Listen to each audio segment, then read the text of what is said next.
आज बात होगी कि आखिर वोट के लिए राम की नगरी पर चोट क्यों।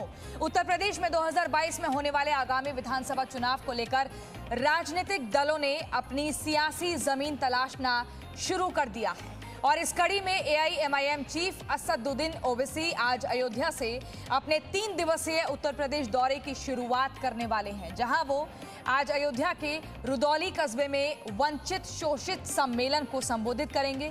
इसके बाद 8 सितंबर को असदुद्दीन ओवैसी का सुल्तानपुर में कार्यक्रम है। फिर दौरे के आखिरी दिन यानी 9 सितंबर को ओवैसी बाराबंकी जाएंगे, लेकिन उनके दौरे के पहले ही दिन उनका विरोध जमकर शुरू हो गया है। वजह अयोध्या को फैजाबाद बताना, जिसका पोस्टर कई दिनों पहले आया तो संत समाज और पूर्व मुस्लिम पक्षकार ने ओवैसी के दौरे पर रोक लगाने की मांग की है। विवाद बढ़ा तो पोस्टर हटाने की बात कही गई, लेकिन अब भी एआईएमआईएम के ट्विटर हैंडल पर वही पोस्टर ट्वीट किया गया है जिसमें अयोध्या को फैजाबाद लिखा गया है। ये देखिए, पोस्टर में पूरा एकदम ब्यौरा दे रखा है, आ रहा उत्तर प्रदेश, लेकिन 7 सितंबर को अयोध्या की जगह फैजाबाद लिखा हुआ है। तपस्वी छावनी के महंत जगत गुरु परमहंस आचार्य ने ओवैसी को लेकर एक बड़ा बयान दिया है। तपस्वी छावनी के महंत परमहंस आचार्य ने कहा है कि ओवैसी हमेशा नफरत भरा बयान देते हैं, देश के संविधान व अदालत को नहीं मानते हैं, देश में नफरत की राजनीति करना चाहते हैं। यही नहीं, परमहंस आचार्य ने ओवैसी की तुलना दूसरे जिन्ना के रूप में करते हुए कहा कि ओवैसी देश में दूसरा जिन्ना बनना चाहते हैं, लेकिन यह संभव नहीं है। सुनवाते हैं आपको। ओवैसी का जो एक प्रकार से हमेशा जो है तो एक नफरत भरा बयान होता है। जब सर्वोच्च न्यायालय से राम मंदिर का जजमेंट आ गया, इसके बाद ओवैसी कहते हैं कि बाबरी मस्जिद शहीद न की गई होती तो सुप्रीम कोर्ट का जो है तो जजमेंट कुछ और होता। तो मानिए जो देश की सर्वोच्च अदालत ने जो जजमेंट दिया है, जिसको दोनों पक्षों के लोगों ने स्वीकार किया है, मंदिर बन रहा है, मुस्लिम पक्ष को जो है 5 एकड़ जमीन मिल गई है, किसी को कोई आपत्ति नहीं, लेकिन अपने सियासी लाभ के लिए ये बराबर उसको कुरेदते रहते हैं और इस तरह का जो उनकी बयानबाजी होती है। फिर उसमें जो है ओवैसी ने बयान दिया कि वहाँ बाबरी मस्जिद थी, है और रहेगी। ये क्या है? मतलब आप देश की जो है तो अदालत को नहीं मानते हैं, संविधान को नहीं मानते हैं, देश में जो है तो आप नफरत की राजनीति करना चाहते हैं, आप हिंदू मुसलमान को लड़ा करके लोगों की हत्या करना चाहते हैं। तो यह है असदुद्दीन ओवैसी जो है एक प्रकार से दूसरा जिन्ना बनना चाह रहा है। तो हिंदुस्तान में रह करके हिंदुस्तान को गाली दे रहे हैं, ये हम लोग बर्दाश्त नहीं करेंगे। इसलिए हमने ओवैसी से कहा कि ओवैसी अब जो है तो अपना पाकिस्तान की तैयारी करे, अपनी चर्चा पाकिस्तान में शुरू करे जाने के लिए। तो इस तरह के भड़काऊ बयान देकर, इस तरह के भड़काऊ चीजों को लेकर क्या ये पूरा एक दंगे का माहौल तैयार किया जा रहा है? तमाम सवाल खड़े होते हैं जिस पर आज हम चर्चा करेंगे। पहला सवाल, अयोध्या जाएंगे, फैजाबाद बताएंगे क्या? दूसरा सवाल, मजहब की सियासत से उत्तर प्रदेश पर विजय हासिल करेंगे क्या? तीसरा सवाल, बंटवारा पॉलिटिक्स के पोस्टर बॉय ओवैसी, दूसरा जिन्ना बनना चाहते हैं क्या ओवैसी? जो इस तरह के बयान, इस तरह की पोस्टर, वोट के लिए राम की नगरी पर आखिर चोट क्यों? तो ये तमाम सवाल जिनको लेकर हम करेंगे चर्चा की शुरुआत। आपको जल्दी से बता देते हैं हमारे साथ कौन कौन होगा इस चर्चा में। चारू प्रज्ञा बीजेपी की प्रवक्ता हमारे साथ जुड़ गई हैं, बहुत स्वागत है आपका। आचार्य विक्रमादित्य हिंदू धर्म गुरु हमारे साथ जुड़ गए हैं, स्वागत है आपका। सैयद हसन उल हक हमारे साथ जुड़ गए हैं, जो कि पॉलिटिकल एनालिस्ट हैं और मुस्लिम एक्सपर्ट हैं। सबसे पहले सैयद हसन उल हक, आपके पास आते हुए, हैदराबाद वाले असदुद्दीन ओवैसी यूपी में वोट की खातिर फैजाबाद वाले हो गए, अयोध्या जाएंगे और फैजाबाद बताएंगे।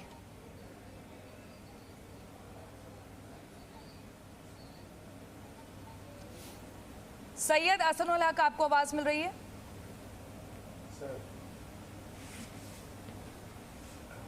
जी जी जी मैम जी, अयोध्या जा रहे हैं, उसको फैजाबाद क्यों बता रहे हैं? 2018 नवंबर में ही नाम बदल दिया था योगी सरकार ने।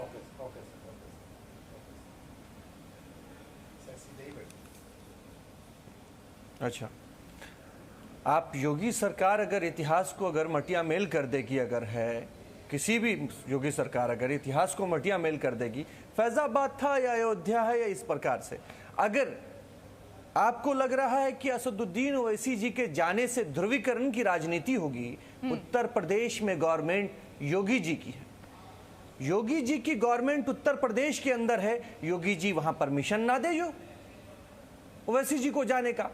और दूसरी बात, आप एक तरफ कह रही हैं कि ओवैसी जी को जाना नहीं चाहिए, ध्रुवीकरण की राजनीति कर रहे हैं वो। अरे फैजाबाद जा रहे हैं, अयोध्या जा रहे हैं, आपको क्या दिक्कत है? वो अपनी चुनावी रैलियां वहां से शुरू कर रहे हैं। मैं जबकि हालांकि मैं एमआईएम का प्रवक्ता नहीं हूं, मैं अपनी तरफ से अपनी बात को रख रहा हूं, मैं प्रवक्ता नहीं हूं किसी पार्टी का। तो मैं ये बोलूं, आपको बोलना चाहूंगा बस इतना कि आप फंडामेंटल राइट्स किसी से छीन लेंगे? हिंदुस्तान का एक नागरिक है जो कहीं जा रहा है और अपनी चुनावी रैलियां शुरू कर रहा है, इस पे क्या बात है? क्या मुद्दा बन गया इसका कि उनको रोका जा रहा है या फिर उन पे इतनी बड़ी डिबेट चल रही है? अब जा रहा है, जाने दीजिए उनको किसी पे। ये डिबेट पे इस पे क्या है, इसका खड़ा करने की क्या बात है इसमें? आपको नहीं लगता है कि इस तरह से नाम बदलकर उस पोस्टर में छपवा देना, अयोध्या को फैजाबाद बता रहे हैं, इससे एकदम मजहबी चुनावी जमीन तैयार होगी? जानबूझकर इस तरह की चीजें कर रहे हैं ताकि हिंदू मुसलमान अलग अलग हो। ये ध्रुवीकरण की राजनीति नहीं है, इसमें आपको गलत नहीं लगता है क्या?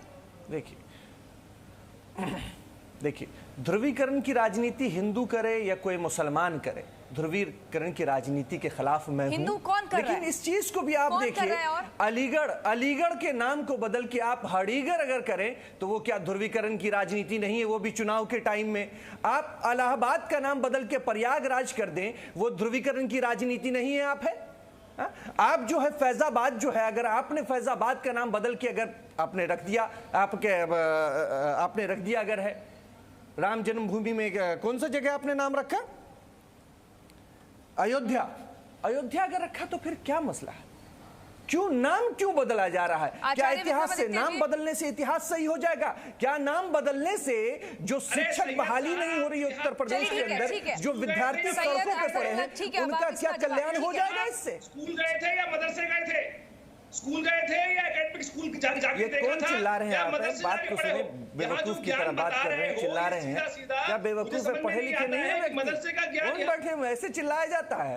नहीं, आपकी बात का जवाब दे रहे हैं, आपकी बात का जवाब दे रहे हैं, आप सुन तो लीजिए। यहाँ शर्म आनी चाहिए आपको बैठकर। तो ऐसे चिल्ला के रखा जाता है जवाब में? अच्छे से बात रखिए ना, आपकी बात है। केवल मदरसे की लैंग्वेज को यहाँ पर आके टीवी पे चैनल पे बताने का प्रयास कर रहे हैं। इतिहास पढ़ो, इस देश का इतिहास, कैसे आक्रांताओं ने इस देश को खंड खंड करने का प्रयास किया।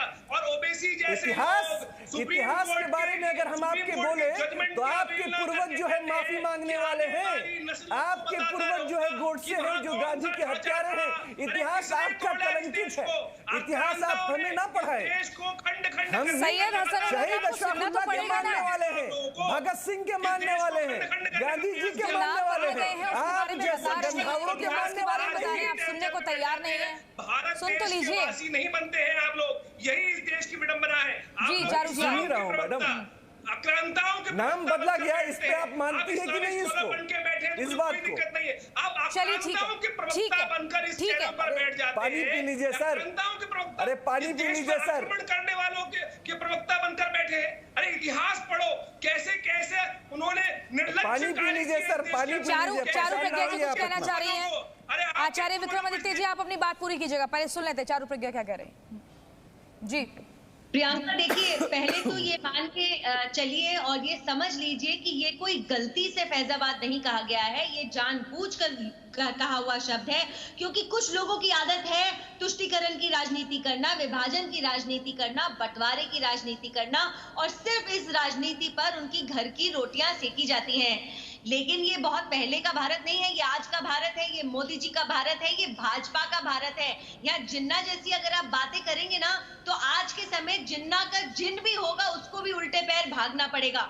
उत्तर प्रदेश इनके बंटवारे से बहुत आगे निकल चुका है। उत्तर प्रदेश ने पिछले 5 सालों में जिस तरीके का विकास देखा, डेवलपमेंट देखा, आगे बढ़ने के लिए उनके लिए रास्ते खुले हैं, वो वापस नहीं जाना चाहते इस तरीके की राजनीति में। और आप सुनिए, ओवैसी के भाई और वो किस तरीके की बातें करते हैं, वो किस तरीके की राजनीति करते हैं। देखिए, उनका हिसाब ये है कि वो देश को वापस ले जाएं, कभी 15 साल वापस ले जाए, कभी 150 साल वापस ले जाए, और उसके अलावा उनका कोई मकसद नहीं है। वो चाहते हैं दंगे हो, वो चाहते हैं झगड़े हो, वो चाहते हैं, अभी जो प्रवक्ता हमसे पहले बोल रहे थे वो कहते हैं कि जाने से रोक लिया जाए। अरे आप तो चाहते हो इस तरीके के निर्णय लिए जाए कि आप उल्टी सीधी बातें करें, उल्टे सीधे बयान दें, गलत बोले। मैंने माना फंडामेंटल राइट है, तो क्या फंडामेंटल राइट का मतलब यह है कि आपकी कोई ड्यूटीज नहीं है? आप मुझे राइट्स मत समझाइए, राइट्स तब समझाइए जब आप अपनी ड्यूटीज बखूबी निभाते हैं। ड्यूटीज आप निभा नहीं पाते।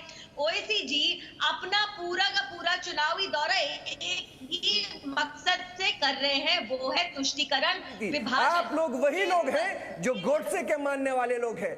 अगर आप इस अरे सैयद हसन आप सुन तो लो, गोडसे मुर्दाबाद एक ही बात कर रहे हो बार बार, कुछ नया ज्ञान तो ले लो, समझ लो आखिर ऐसा क्यों कहा जा रहा है। इसमें कितने नए मेडिकल कॉलेज समझ ही रहा हूँ।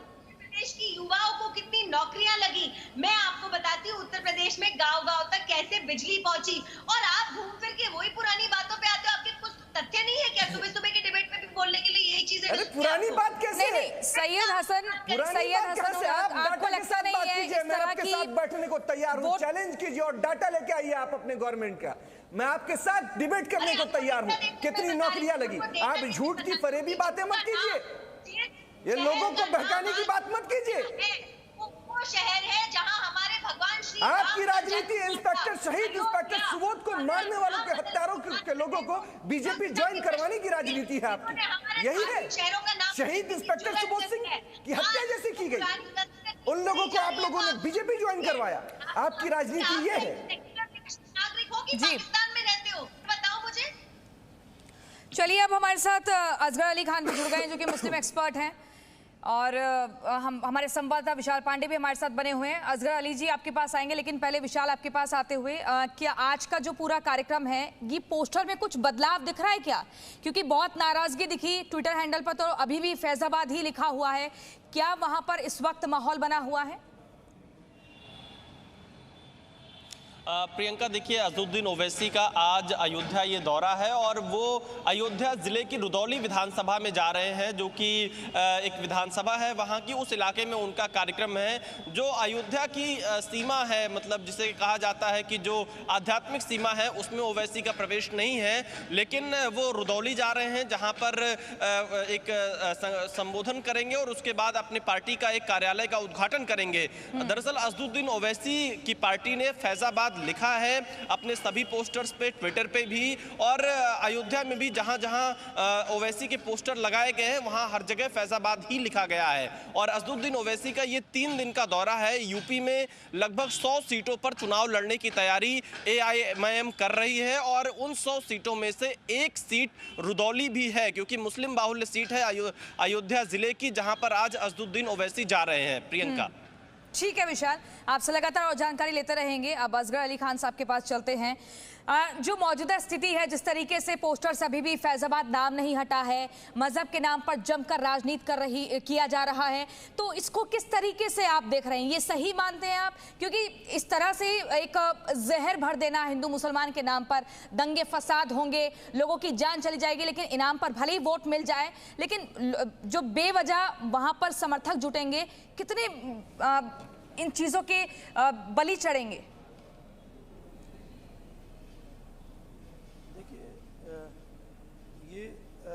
असगर अली खान साहब, विजिट है मेरी नज़र में पॉलिटिकल विजिट है, मगर पॉलिटिकल स्टैंड नहीं है ये। भाई वो यूपी में अगर इलेक्शन लड़ रहे हैं, वैसे तो हिंदुस्तान के बेशतर जगहों पे इलेक्शन लड़ रहे हैं, अगर यूपी में भी इलेक्शन लड़ रहे हैं, उन्होंने ऐलान किया है, तो वो वहाँ के किसी भी डिस्ट्रिक्ट में किसी भी जगह अगर अपना प्रोग्राम करते हैं तो उसको अदरवाइज उन लोगों को भी समझना चाहिए जो उनको गलत साबित करने की कोशिश कर रहे हैं कि भाई इसमें क्या बात है। अगर मान लीजिए फैजाबाद ही होता, ख़ास फैजाबाद होता, तब भी क्या प्रॉब्लम थी? भाई इलेक्शन तो वहाँ भी होगा, वोटर्स वहाँ भी हैं, सीट वहाँ भी मौजूद है।